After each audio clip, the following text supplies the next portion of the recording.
السلام عليكم ورحمة الله وبركاته، والصلاة والسلام على سيدنا محمد صلى الله عليه وسلم. حبايبي واخواتي في كل مكان، أهلا بكم. أنا جيهان ودي قناتي شغل يدوي جيهان أنصاري. قبل ما نبدأ مفرش النهاردة، وده الجزء الأخير بإذن الله، وعملنا منه جزئين. جزء فيه مثلثات وجزء فيه وردة في النص. هنبدأ دلوقتي الفيديو النهاردة ونكمله. بس في سؤال الحلقة اللي فاتت كان بيقول عدد زوجات النبي، ما هي عدد زوجات النبي محمد صلى الله عليه وسلم؟ كان العدد 11 زوجة. السؤال حلقة النهاردة: كم غزوة شارك فيها الرسول صلى الله عليه وسلم؟ كم غزوة شارك فيها رسول الله محمد صلى الله عليه وسلم؟ هنبدأ مع بعض فيديو النهاردة. تمام، يلا بينا نبدأ الفيديو مع بعض. كده خلصت الدور بتاعي وبقفله في آخر غرزة اهي، بعمل منزلقة. تمام، وبعدين بدخل في الغرزة اللي وراها كمان اهي، غرزة الحشو اللي ورا، بعمل منزلقة وبعدين بطلع بسلسلة، بدخل تاني اعمل غرزة حشو. تمام، بدخل على غرز الحشو كلها، بمشي فيها كده لغاية لما اوصل للجزء ده. تمام،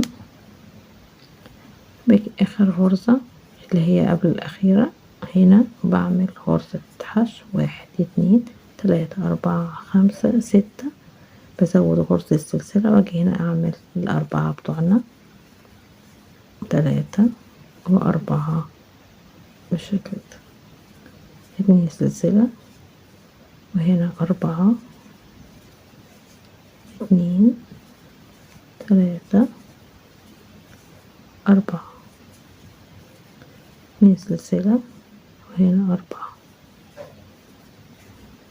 2 3 4 1 2 3 4 5 6، وباجي هنا بسيب غرزة حشو وادخل في التانية واعمل حشو كده، امشي على الحشو لغاية الاخر وهكذا. تمام، بزود بس السلسلة الزيادة الناحية دي وبكمل هنا، بعمل 3 بدل 2. تمام، بمشي كده اهي لغاية الاخر بالشكل ده. همشي السطر كله وارجع لكم تاني. هنكمل مع بعض بعد ما خلصنا السطر بتاعنا. تمام، بنقفل بالشكل ده وبنيجي على الغرزة اللي وراها وبطلع اعمل منزلقة وسلسلة واجي في نفس المكان اعمل غرزة حشو، عشان كمان اميز المكان بالحشو بتاعنا بالشكل ده اهي، لغاية لما اوصل للجزء الاخراني غرزة حشو. في كل غرزة اطلع بغرزة حشو. تمام، طبعا الخطوة اللي فاتت كانت بزود السلاسل سلسلة بقوا 6، والخطوة دي السلاسل بتاعتي هيبقوا 7 سلاسل. تمام، اخر واحدة بالشكل ده بطلع 7 1 2 3 4 5 6 7، باجي اعمل الغرزة بتاعتي 2 3 وهنا 1 4، من سلسلة عمود وادخل هنا وبعمل 1 2 وكده 4، من سلسلة واشتغل هنا عمود 2 عمود 3 عمود وهنا 4 عمود 2 سلسلة والأربعة الأخرانيين 1 2 3 4 1 2 3 4 5 6 7، وبسيب غرزة وباجي في الغرزة التانية واعمل غرزة حشو. تمام، وبمشي بنفس الطريقة وبكمل انا السطر بتاعي زي ما هو كده اهو. تمام، هكمل انا الخطوة دي في كل الوحدات معايا وهرجع لكم تاني عشان نكمل بقية الخطوات. خلص السطر بتاعنا وهنبدأ نعمل السطر الجديد. عملنا السطر دوت ب7 سلاسل، تمام. هندخل في الغرزة اللي وراها، بعدين غرزة وادخل تاني نفس المكان اعمل حشو، بعدين بدخل في الغرز، في كل غرزة بعمل غرزة حشو لغاية لما اوصل لاخر الغرزة.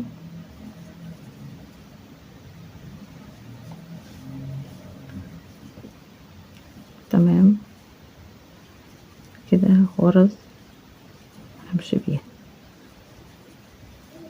بالشكل ده. باجي الغرزة الأخيرة اهي وبعمل 1 2 3 4 5 6 7 8 سلاسل، وباجي هنا بعمل 4 3 وهنا 4 1 2 بعمل سلاسل بالشكل ده 2 واجي اعمل التالتة 4 2 سلسلة عمود 2 3 4 2 سلسلة 4 هنا 2 3 4 بعدين 2 سلسلة باجي هنا بعمل 4 بتوعي، تمام. 2 3 4 1 2 3 4 5 6 7 8 وباجي اعمل اسيب غرزة وادخل في الغرزة التانية واعمل حشو، تمام. يبقى انا اللي بيتغير ان هم عدد السلاسل اللي بعملهم هنا كل مرة بقى ايه بزود سلسلة، وطبعا بشيل سلسلة يمين وسلسلة شمال من الغرز الحشو. هكمل للاخر وهرجع لكم تاني. كده انا خلصت السطر بتاعي وهبدأ السطر الجديد برضو. انتوا عارفين 8 غرز، اخر حاجة 8 غرز في السطر اللي فات اللي هو هقفله دلوقتي. ادي غرزة الحشو الاولانية، باجي في الغرزة التانية بالشكل ده وبعمل غرزة حشو، وبرضو بطلع سلسلة وبدخل في نفس المكان واعمل غرزة حشو واطلع فيه الغرز كلها كده واعمل غرزة حشو، تمام، لغاية لما اوصل للاخر.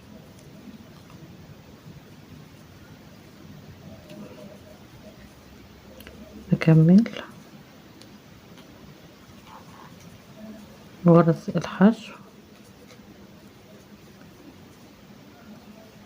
ودي الغرزة الأخيرة، بعدين 1 2 3 4 5 6 7 8 9. السطر ده هيبقى 9 عمود بلفة.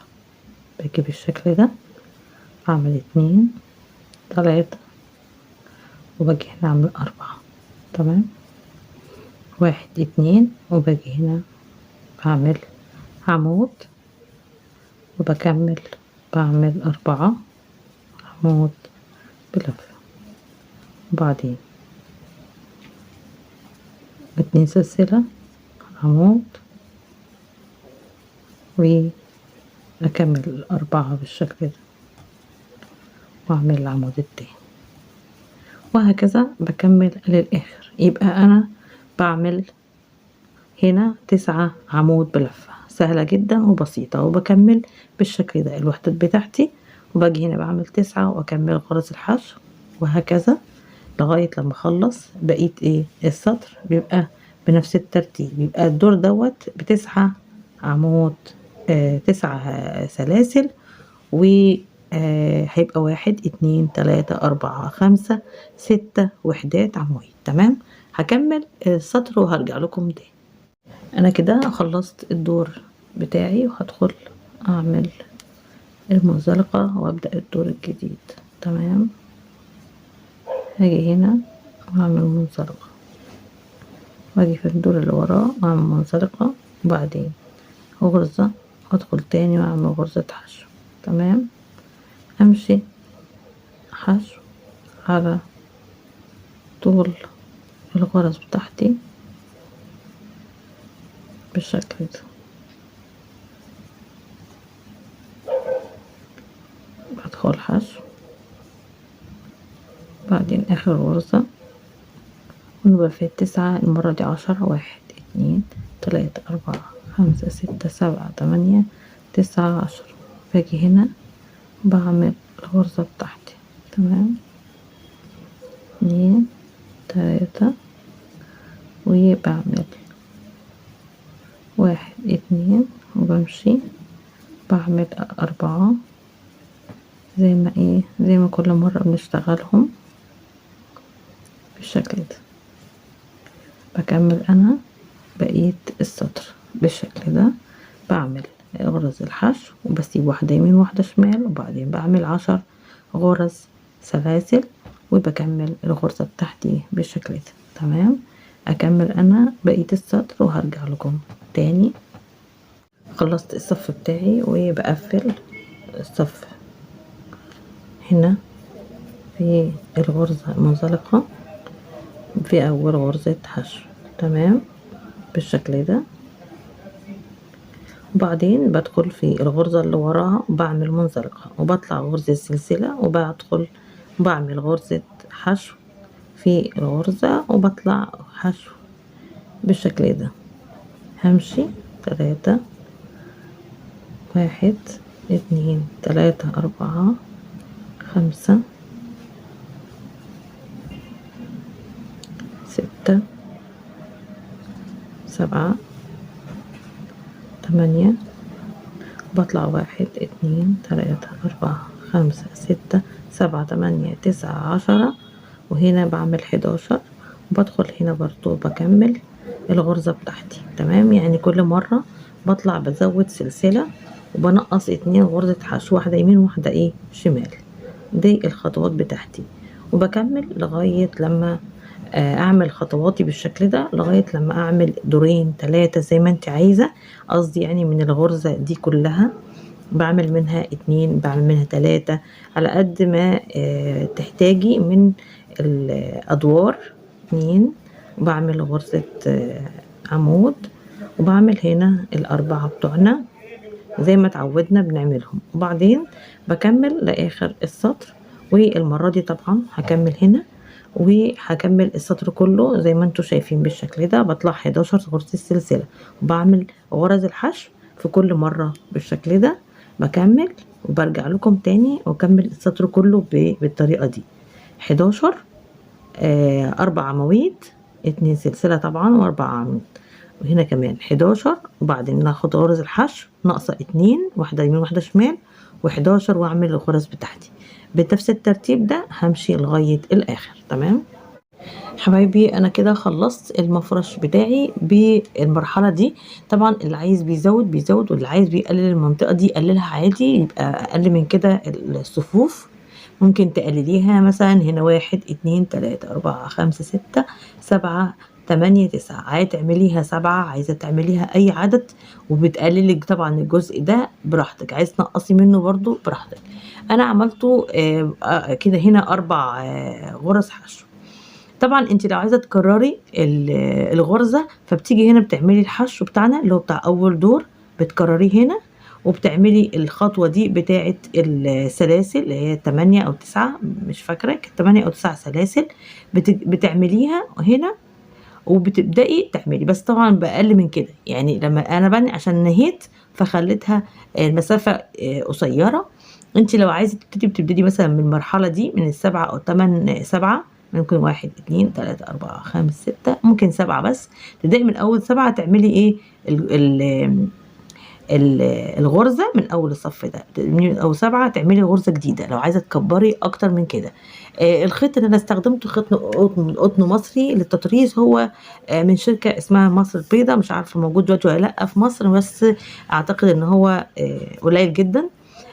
خيط رفيع وإبرة رقم 1.8 يعني او 2، لو عايزة انت تكمليها 2 ماشي مفيش مشكلة. لو عايزة برضو 1 هيبقى حلو برضو 1. الخيط كان وزن المفرش بال يعني بالصفين دول 50 جرام او 52 جرام بالظبط يعني. ما كملتش يعني 50 جرام يعني حاجة بسيطة. تمام. قطر المفرش للمسافة دي اللي يعني عملت أنا واحدة والتانية هنا، المسافة دي بس قطر المفرش عمل بالسنتيمتر 45 سنتي، من هنا لهنا 45 سنتيمتر.